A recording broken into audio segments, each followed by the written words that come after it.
Di tengah parade Bastille Day yang meriah di Paris, Claire Duba, seorang jurnalis foto berdarah Prancis Indonesia, memotret dengan profesionalisme tanpa celah. Namun hidupnya berubah dalam 1 detik ketika ia melihat seorang prajurit TNI bernama Rehan Aditya yang wajahnya identik dengan Aldi pria Indonesia yang menyelamatkannya 5 tahun lalu di reruntuhan gempa Lombok, terseret arus kenangan dan harapan. Claire mengejar Rehan, yakin bahwa ia telah menemukan kembali belahan jiwanya. Tapi Rehan bukan Aldi.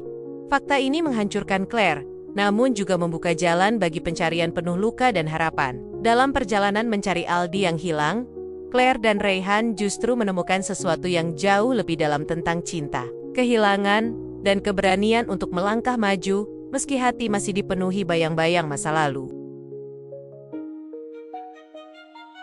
Ikuti perjalanan Claire Duba, seorang jurnalis foto keturunan Prancis Indonesia yang hidupnya berubah saat melihat wajah seorang prajurit TNI di Paris yang mengingatkannya pada pria yang pernah menyelamatkannya dari reruntuhan gempa di Lombok.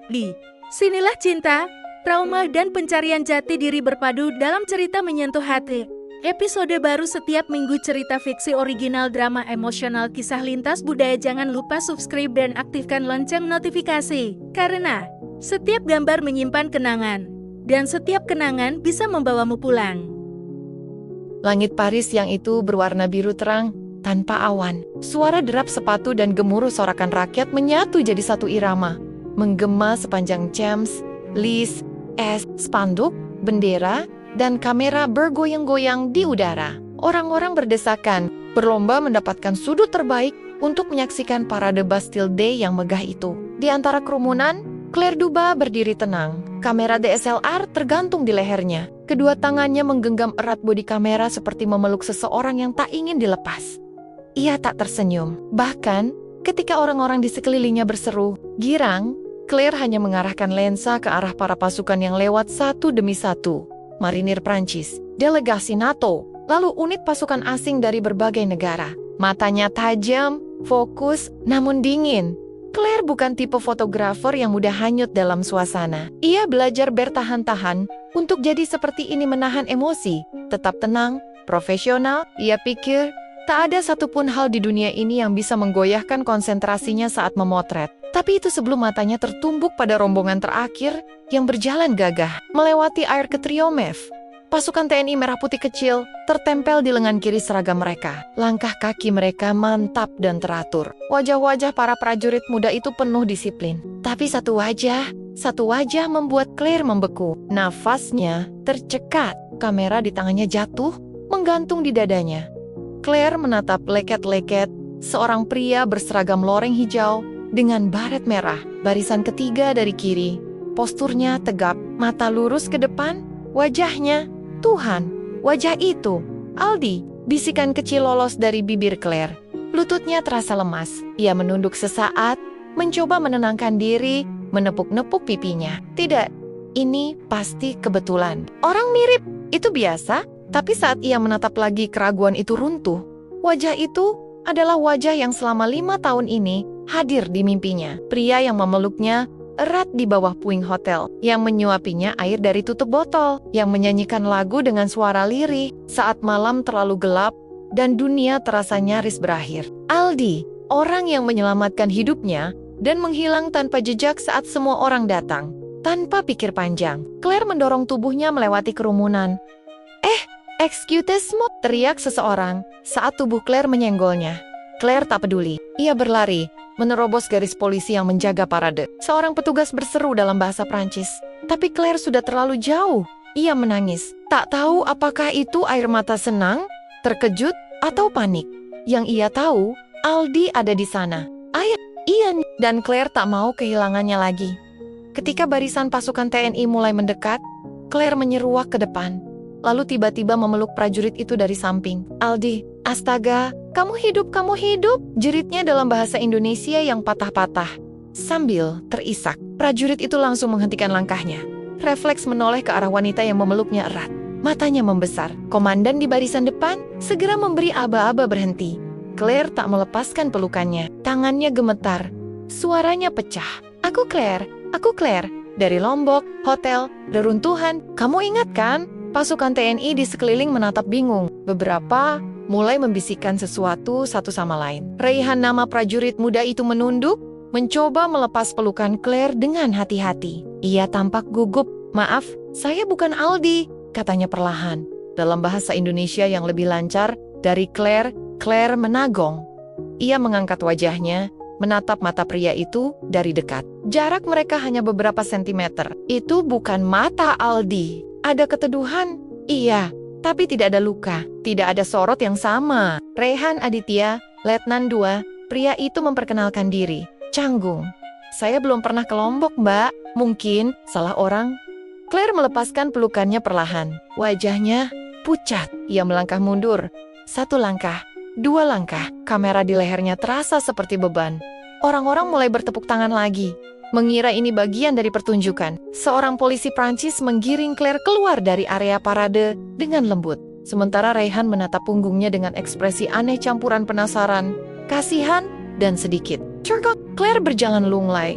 Dunia terasa goyah. Wajah yang selama ini ia kejar di setiap mimpi, yang ia bayangkan akan datang lagi dengan pelukan hangat, ternyata hanya bayangan. Bayangan yang menyerupai, tapi bukan milik orang yang ia cintai. Dan untuk pertama kalinya setelah bertahan-tahan, Claire merasa benar-benar sendirian. Claire menatap kosong ke layar laptopnya di kamar hotel kecil di arrondissement ke-7, tak jauh dari Menara Eiffel. Hujan rintik-rintik mengetuk jendela, mengiringi kehampaan yang sudah 2 hari bersarang di dadanya. Foto-foto parade masih terbuka. Wajah Raihan terpampang jelas di layar. Pria itu tersenyum tipis, mengenakan seragam loreng dan baret merah, persis seperti Aldi 5 tahun lalu. Tapi dia bukan Aldi. Bukan. Claire menghela napas, menyeka air mata yang mengering di pipinya. Ia menyesali tindakannya yang impulsif. Pelukan tiba-tiba di tengah parade, itu jadi viral. Beberapa media menyebutnya drama emosional antara tentara dan wanita misterius. Tapi Claire tidak peduli. Bagi dunia, itu cuma momen aneh. Bagi Claire, itu kehancuran. Pintu kamar diketuk. Claire mendiamkan. Ketukan datang lagi. Lebih sabar, ia akhirnya bangkit.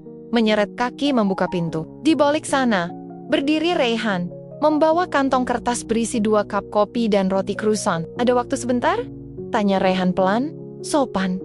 "Saya cuma, pengen ngobrol." Claire mematung beberapa detik, lalu menyingkir, mempersilahkan masuk. Raihan berjalan masuk ragu-ragu, seperti takut menyentuh udara. Claire duduk di ujung tempat tidur, Raihan di kursi dekat meja kerja. "Maaf, kalau saya bikin malu." Claire membuka percakapan lebih dulu. Suaranya serak. "Bukan bikin malu," Raihan menjawab. "Saya cuma kaget." Claire mengangguk. Ia memeluk lutut, menunduk. "Aku pikir kamu dia, Aldi. Dia yang nyelamatin aku waktu gempa di Lombok 5 tahun lalu. Kami terjebak di bawah reruntuhan hotel. 3 hari, tanpa cahaya, tanpa makanan. Hanya dia yang membuatku tetap hidup." Raihan menyimak. Wajahnya pelan-pelan berubah. "Terus, waktu diselamatkan, dia hilang. Pas tim SAR datang, dia nggak ada. Aku pikir dia mungkin korban juga.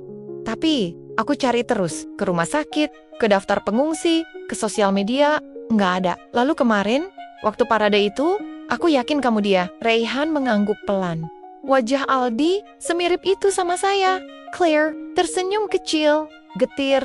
Kembar pun mungkin kalah mirip. Tapi sorot matanya beda. "Kamu tenang, dia hancur, tapi kuat." Raihan menunduk. Ia membuka ponsel, mencari sesuatu. "Saya coba tanya ke satuan saya, database personel yang pernah ditugaskan ke Lombok saat itu. Nggak ada nama Aldi yang cocok. Artinya, besar kemungkinan dia bukan tentara, mungkin relawan, atau warga sipil." Claire terdiam lama. Hati kecilnya sebenarnya sudah tahu Aldi bukan prajurit. Tapi entah kenapa, ia selalu membayangkan Aldi sebagai bagian dari sesuatu yang besar, berani, kuat, sama seperti Raihan. "Kamu pengen nyari dia?" tanya Raihan akhirnya. Claire menatapnya. "Aku nggak tahu, tapi kalau aku nggak nyari, rasanya aku nggak akan pernah benar-benar bisa lanjut hidup." Raihan menatap matanya. Ada kesedihan di sana, tapi juga kekuatan. "Kalau gitu, kita kari soma-soma." Claire mengernyit. "Kita?" Raihan mengangguk. "Aku lagi cuti 3 hari di Paris. Aku bisa bantu cari data pengungsi gempa. Atau relawan waktu. Itu, siapa tahu, nemu jejak Aldi." Claire hanya bisa mengangguk pelan, lalu menandok. Dadanya terasa penuh bukan cuma karena harapan, tapi juga rasa bersalah. Ia tahu hatinya sudah mulai menggantungkan sesuatu pada Rayhan. Dan itu tidak adil, bukan buat dirinya, dan bukan buat Rayhan. Beberapa jam kemudian, di ruang data milik Organisasi Bantuan Internasional, mereka berdua duduk di depan layar komputer besar.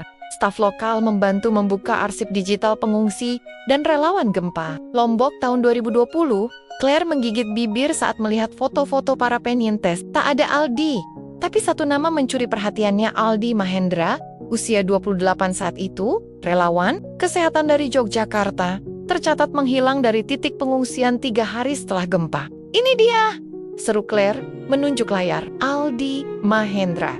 Itu dia. Rayhan langsung mencatat data, nomor identitas sukarelawan, alamat asal, dan kontak darurat yang kini tak aktif. Tapi ada satu data penting.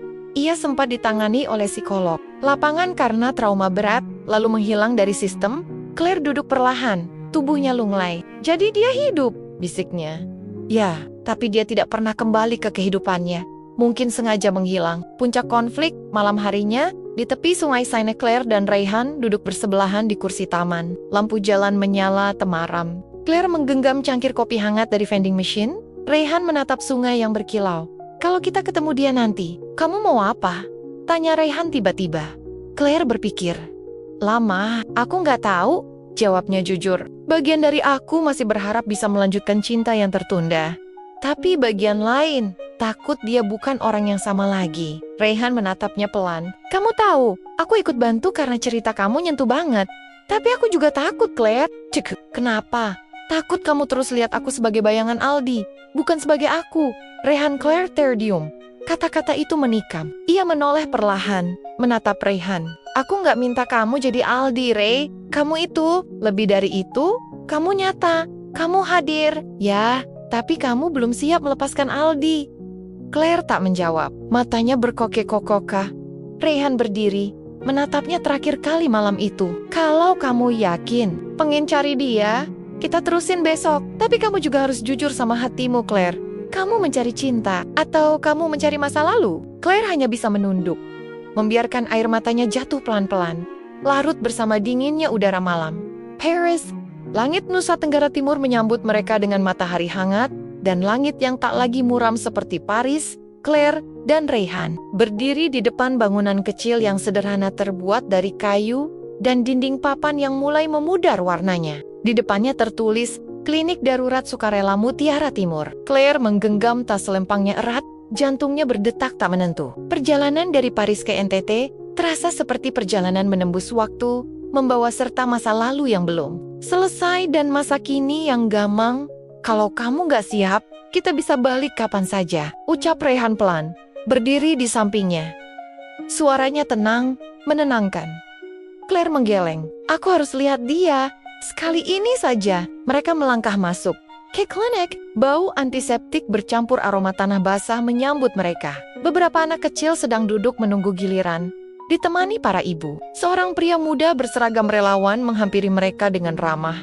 Selamat siang, bisa saya bantu? Claire menatapnya sejenak, lalu mengeluarkan selembar kertas kecil. Foto cetak lama wajah Aldi, dari potret usang yang diambil saat mereka masih di bawah puing-puing. Apakah Anda mengenal pria ini? Kami diberi informasi dia pernah bekerja di sini, tanya Claire. Suaranya hampir tak terdengar. Pria itu mengangguk. Aldi Mahendra? Ya, dia di belakang, bagian logistik. Tapi, tanya Rayhan cepat. Dia agak berbeda, tidak terlalu bicara. Tapi baik, sopan, banyak membantu. Tapi tidak suka dibicarakan. Claire menunduk. Kami akan pelan-pelan. Di halaman belakang klinik, 15 menit kemudian, Aldi sedang mengangkat beberapa kardus berisi perban dan obat-obatan ringan. Tubuhnya lebih kurus dari terakhir Claire lihat. Wajahnya tirus, sedikit berjenggot, tapi matanya masih sama mata yang dulu menatap Claire dalam kegelapan dan memberi harapan. Claire berdiri terpaku. Aldi, panggilnya.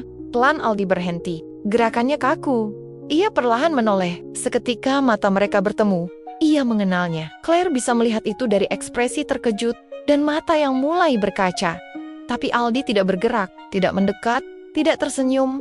Hai, bisik Claire. Ini aku, Claire. Aldi memejamkan mata sejenak, lalu membuka. menarik napas dalam-dalam. Aku tahu, jawabnya lirih. Claire mendekat. Perlahan, setiap langkahnya seperti menapak kenangan. Kamu pergi, tiba-tiba aku cari kamu kemana-mana, katanya. Suaranya pecah. Kenapa, Aldi? Aldi menunduk, aku takut. Waktu itu, setelah semua datang, aku cuma bayangan. Aku bukan siapa-siapa. Aku nggak tahu harus kemana. Aku bahkan nggak tahu kenapa aku masih hidup, Claire. Aku cuma merasa nggak layak. Claire menggeleng. Matanya menetes. Kamu layak. Kamu orang yang paling layak. Kamu yang nyelamatin aku. Aldi menatapnya sekarang. Dalam, pelan. Tapi kamu sekarang baik-baik saja. Kamu hidup dan aku lebih nyaman di sini. Menjadi orang yang tidak diingat siapa-siapa. Hening. Lama, Rehan yang berdiri di kejauhan menyaksikan semuanya tanpa suara. Ia tahu, ini bukan tempatnya untuk ikut. Claire tersenyum tipis, meski bibirnya gemetar. Terima kasih, Aldi, untuk semuanya, untuk menyelamatkanku, untuk mencintai hidupku waktu aku sendiri hampir menyerah. Tapi, sekarang aku harus melanjutkan hidupku juga. Aldi mengangguk pelan, dan untuk pertama kalinya, ia tersenyum. Kamu harus bahagia, Claire. Claire berjalan mendekat dan memeluknya. Bukan pelukan cinta yang membara, tapi pelukan selamat tinggal. Pelukan yang menandai akhir dari luka yang terlalu lama menganga. 1 minggu kemudian, di Paris, Claire duduk di balkon kamar hotelnya, memandang langit senja yang perlahan berubah jingga. Rehan datang dari dalam membawa 2 gelas coklat panas. Kamu sudah siap kembali motret? Tanya Rehan, menyerahkan 1 gelas padanya. Claire tersenyum. Kali ini benar-benar tulus. Sudah, tapi kali ini aku nggak akan cuma motret masa lalu. Aku mau motret hari ini. Dan mungkin besok Rehan duduk di sampingnya. Kalau begitu, aku siap jadi model. Claire tertawa kecil. Kamu tahu, awalnya kamu cuma bayangan Aldi buatku. Rehan menoleh. Aku tahu, tapi sekarang kamu bukan bayangan siapa-siapa. Kamu Rehan, dan aku senang. Karena kamu ada di cerita hidupku. Rehan tersenyum. Mereka saling menatap. Tidak ada janji besar. Tidak ada ciuman seperti di film. Hanya 2 hati yang saling memahami luka dan memilih untuk tumbuh bersama pelan-pelan.